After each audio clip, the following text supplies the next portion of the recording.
part de Jean Pinet, bien sûr. Ne pouvant me rendre à votre cérémonie de dimanche, je me permets de vous transmettre quelques mots au sujet de deux amis que vous désirez honorer à cette occasion. Je vous serais reconnaissant si vous pouviez les communiquer aux participants. André Chommeton et Camille Combis sont deux figures des essais en vol de Concorde. Et je pense exprimer ici les sentiments qui nous ont inspirés, nous, les navigants d'essais en vol. Et cela me fait grande joie de le faire aujourd'hui. Ils ont été des fidèles et dévoués relais avec les équipes au sol, avec l'avantage que nous pouvions les voir physiquement au départ et à l'arrivée de nos vols. Tableau rassurant pour nous, signifiant que tout était en ordre en quittant la position sol, car notre confiance en eux était grande, eux les derniers chaînons de la formidable équipe de mise en œuvre, exprimant par des gestes convenus que l'avion pouvait partir pour une mission. Évidemment, notre confiance était totale pour l'ensemble de l'équipe, mais leur présence active représentait l'ultime étape des travaux de cet ensemble de façon directe et rassurante. Ils étaient à l'écoute vigilante de tout commentaire que nous pouvions leur confier. Nous pensons aussi les leurs de façon très professionnelle. Je ne peux m'empêcher de me souvenir de leurs gestes nous guidant vers la position d'arrêt au retour de l'avion. Ils étaient souvent éloignés des gestes conventionnels de l'avion civil, mais connaissant nos deux équipiers, nous n'avions aucun doute sur leur signification. Et cela nous faisait amicalement sourire. Nous revenions chez nous. C'est donc avec beaucoup de plaisir que j'exprime à nos deux amis et à travers eux à l'équipe Sol de Concorde notre reconnaissance et notre amitié. Et personnellement, les sentiments cordialement affectueux à nos deux compères. Jean Pinet.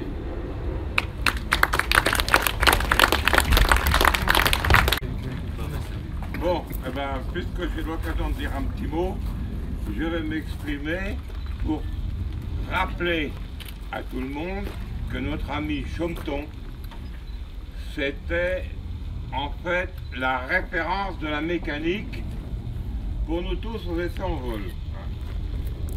Que un personnage aussi important et qui était donc à l'origine du Concorde, il faut bien le dire, hein. Donc à l'origine du Concorde, c'était en 62, nous avions Cervanti. Personne n'en parle de Cervanti, et Cervanti c'est quand même le cerveau du Concorde. Hein. Alors derrière il y avait Turca. Hein. Et puis alors tout le bureau d'études pour réaliser l'avion avec les Anglais quand même. Le numérique, bon ben on ne connaissait pas, hein. Il y avait que l'analogique. Hein, tout ce qui se faisait, c'était tous les calculs se faisaient à travers d'ordinateurs volumineux, des boîtes noires qui chauffaient à l'époque et qu'il fallait reproduire. Et il y avait tout un conditionnement. Ça me rappelle d'ailleurs un jour qu'avec le chef Turca, car j'ai eu l'occasion de faire le premier vol. Ce premier vol, il a été écourté. Et pourquoi a-t-il été écourté? Allez savoir.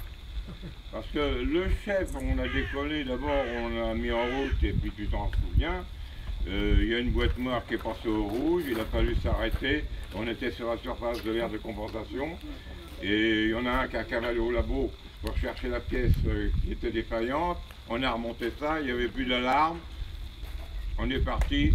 Au moment de partir, il y avait que, sur le prototype, il n'y avait que 3 groupes de conditionnement d'air. Alors, j'ouvre le premier groupe, ça marche. Le deuxième groupe, il a refusé de s'ouvrir avec 3 groupes, et le troisième a marché. Alors le chef a dit, avec 2 groupes, on en a assez. On s'est aligné.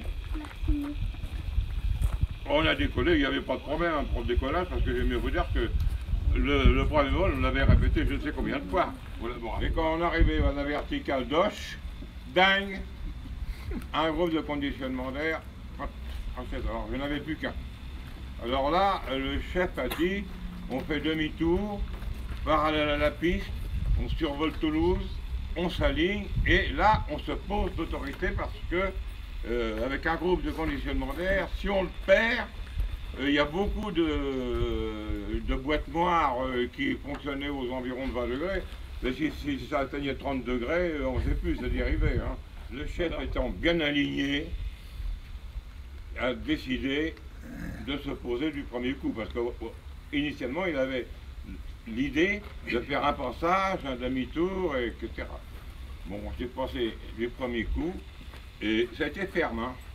Parce que comme on ne savait pas quelle était l'effet de sol, il a dit qu'on garde l'assiette. Je crois que c'était 13 degrés. Et alors, une fois qu'on a été par terre, on y était bien. Hein. Parachute, etc. Voilà un peu comment s'est passé le premier vol. Mais enfin, au premier vol, on a quand même eu 2 pannes de conditionnement d'air. Or, pourquoi on a eu 2 pannes? Parce que les groupes de conditionnement d'air, c'était des prototypes. Parce que le Concorde, lui, il était fait pour voler beaucoup plus haut. Mais la température d'impact, c'était 120 degrés, disons. Donc, il fallait non plus réchauffer les passagers, mais les refroidir. Alors, ça changeait tout. Si bien que les groupes de conditionnement d'air étaient des prototypes, ben, qu'on rendu l'âme dès le départ. Sauf un. Alors, voilà, c'est un peu pour l'histoire, voilà, c'est tout. Puis le reste, ben, vous le connaissez. Alors, moi, j'aimerais aussi vous dire quelque chose.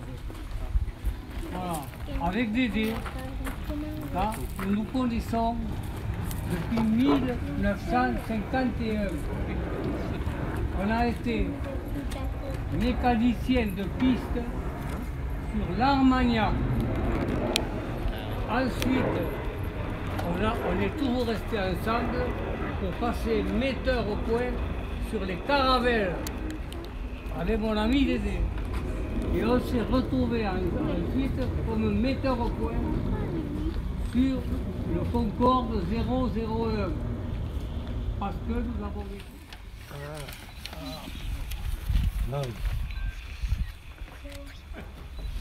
Voilà. Allez, félicitations. C'est pour vous. Voilà. Félicitations. Ah, merci à vous. Et merci à ça parvenir Concorde. Voilà, d'avoir pensé un petit peu la plaque. Voilà. tous ceux qui ont été à la peine aujourd'hui sont à l'honneur.